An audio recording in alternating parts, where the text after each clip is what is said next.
दोस्तों, हमारे कृष्णा भक्ति स्पीच में स्वागत है। हे अर्जुन, क्रोध से भ्रम पैदा होता है, भ्रम से बुद्धि व्यग्र होती है। जब बुद्धि व्यग्र होती है तब तर्क नष्ट हो जाता है, तब व्यक्ति का पतन हो जाता है। फल की अभिलाषा छोड़कर कर्म करने वाला पुरुष ही अपने जीवन को सफल बनाता है। मनुष्य अपने विश्वास से निर्मित होता है, जैसा वह विश्वास करता है वैसा ही वह बन जाता है। हे अर्जुन, मन अशांत है और इसे नियंत्रित करना कठिन है, लेकिन अभ्यास से इसे वश में किया जा सकता। मेरा तेरा, छोटा बड़ा, अपना पराया अपने मन से हटा दो, फिर सब तुम्हारा है और तुम सबके हो।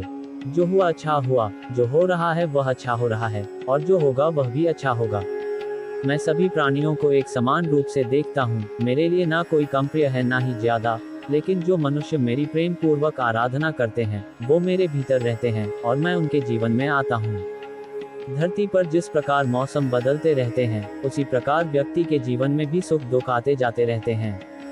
कोई भी व्यक्ति जो चाहे वह बन सकता है, यदि वह व्यक्ति एक विश्वास के साथ इच्छित वस्तु पर लगातार चिंतन करे। सदैव संदेह करने वाले व्यक्ति के लिए प्रसन्नता न इस लोक में है और ना ही परलोक में। हे अर्जुन, तुम्हारा क्या गया जो तुम रोते हो? तुम क्या लाए थे जो तुमने खो दिया? तुमने क्या पैदा किया था जो नष्ट हो गया? तुमने जो लिया यहीं से लिया, जो दिया यहीं पर दिया। जो आज तुम्हारा है कल किसी और का होगा, क्योंकि परिवर्तन ही संसार का नियम है। जन्म लेने वाले के लिए मृत्यु उतनी ही निश्चित है जितना कि मरने वाले के लिए जन्म लेना। इसलिए जो अपरिहार्य है उस पर शोक नहीं करना चाहिए। हे अर्जुन, जो कोई भी व्यक्ति जिस किसी भी देवता की पूजा विश्वास के साथ करने की इच्छा रखता है, मैं उस व्यक्ति का विश्वास उसी देवता में दृढ़ कर देता हूँ। वह व्यक्ति जो सभी इच्छाएं त्याग देता है और मैं और मेरा की लालसा और भावना से मुक्त हो जाता है, उसे अपार शांति की प्राप्ति होती है। जो होने वाला है वो होकर ही रहता है और जो नहीं होने वाला वह कभी नहीं होता। ऐसा निश्चय जिनकी बुद्धि में होता है, उन्हें चिंता कभी नहीं सताती है। समय से पहले और भाग्य से अधिक कभी किसी को कुछ नहीं मिलता है। जो व्यवहार आपको दूसरों से पसंद ना हो, ऐसा व्यवहार आप दूसरों के साथ भी ना करें।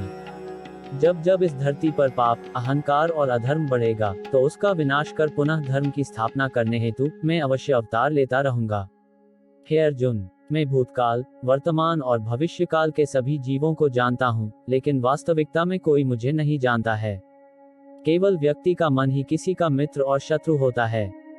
अच्छे कर्म करने के बावजूद भी लोग केवल आपकी बुराइयां ही याद रखेंगे, इसलिए लोग क्या कहते हैं इस पर ध्यान मत दो, तुम अपना काम करते रहो।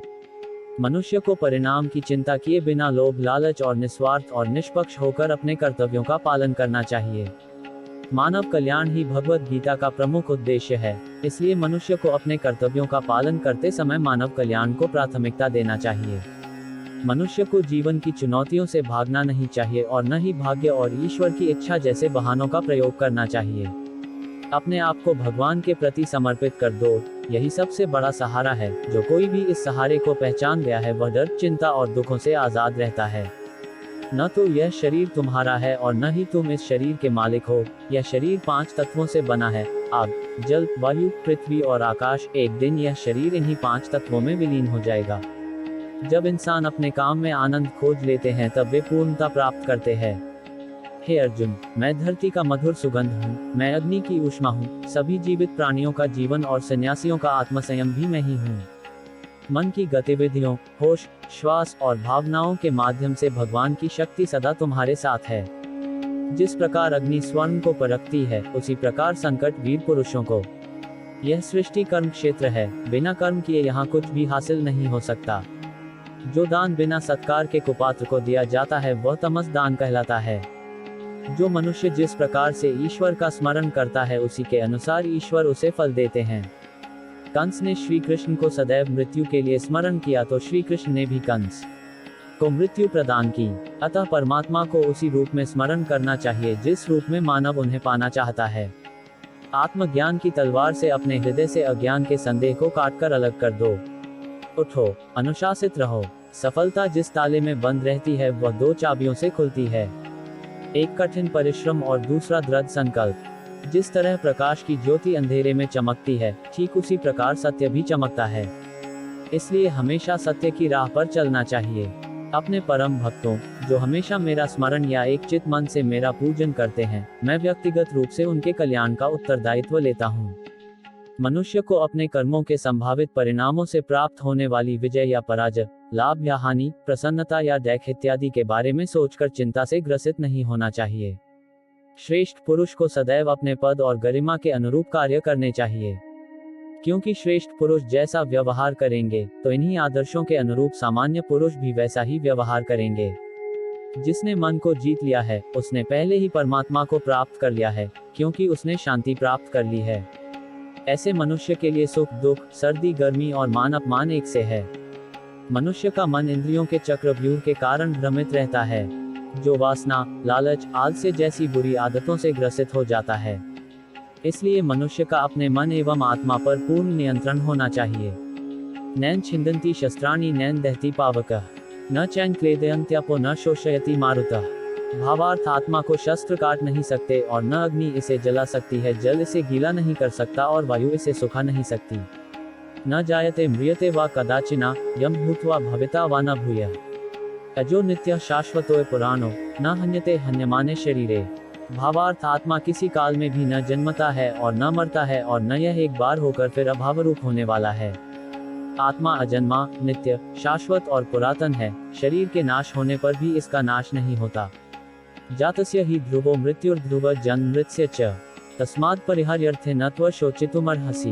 भावार्थ, जन्म लेने वाले की मृत्यु निश्चित है और मरने वाले का जन्म निश्चित है, इसलिए जो अटल है, अपरिहार्य है, उसके विषय में तुमको शोक नहीं करना चाहिए।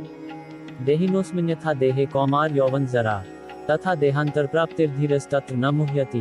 भावार्थ, जैसे इस देह में देही जीवात्मा की कुमार, युवा और वृद्धावस्था होती है, वैसे ही उसको अन्य शरीर की प्राप्ति होती है। धीर पुरुष इसमें मोहित नहीं होता है। युक्ताहार विहारस्य युक्त चेष्टस्य कर्मसु, युक्त स्वप्नावबोधस्य योगो भवति दुःखः। भावार्थ, जो खाने, सोने, आमोद प्रमोद तथा काम करने की आदतों में नियमित रहता है, वह योगाभ्यास द्वारा समस्त भौतिक क्लेशों को नष्ट कर सकता है। असंशयम महाबाहो मनो दुर्निग्रह चलम, अभ्यासेन तु कौन्तेय वैराग्येन च गृह्यते। भावार्थ है महाबाहो, संदेह मन चंचल और कठिनता से वश में होने वाला है, परंतु हे कुंती पुत्र, उसे अभ्यास और वैराग्य के द्वारा वश में किया जा सकता है। इस पोस्ट भगवद गीता में हमने भगवद गीता के सिर्फ महत्वपूर्ण अनमोल वचनों को ही साझा किया है। किसी भी त्रुटि या अन्य विषय पर आप अपने सुझाव हमें कमेंट के माध्यम से अवश्य दें।